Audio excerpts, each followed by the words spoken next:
And I'll tell you one of the best things I like about VIPs. Of course, கடைசியில அந்த ஃபைட்லாம் வருது அதெல்லாம் வந்து. பட் நான் விஐபி சரி இதுக்கப்புறமா ஒரு படம் சொல்லியிருக்கேன். அது ஒரு படமும் சரி. எனக்கு தனுஷ் கிட்ட ரொம்ப பிடிச்ச விஷயம் என்னன்னா, இப்போ நிறைய இந்த ப்ரொடியூசர்ஸ் கிட்ட இருப்பாங்களே, இல்ல ஒரு ஸ்கிரிப்ட் எடுத்துருப்பாங்களே, இல்ல ஹீரோ கிட்ட நரேஷன் கிட்ட போனீங்கன்னா, அவர் வந்து எப்பவுமே வந்து தான் வந்து மாச்சோவா இருக்கணும், தான் வந்து கொஞ்சம் ஹைலைட் பண்ணியிருக்கணும் தான். பட் விஐபிலையும் சரி, certain other films, Dhanush is happy playing the loser. Yes. He's a loser. Nothing is like nice happening to him, you know.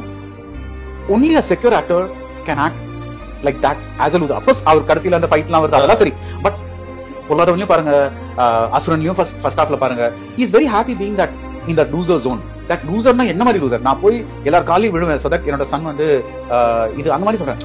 That to play that in that convincing zone, I think Dhanush that's his specialty, and he does it so well, and which is why when he comes out of that loser zone and does the other things, it is so convincing. And எனக்கு என்னன்னா, அந்த படங்கள் வந்து அவ்வளவு வரவேற்பு பெற்றிருக்குன்னா அதுக்கு because audience also likes to see once in a while a non macho hero.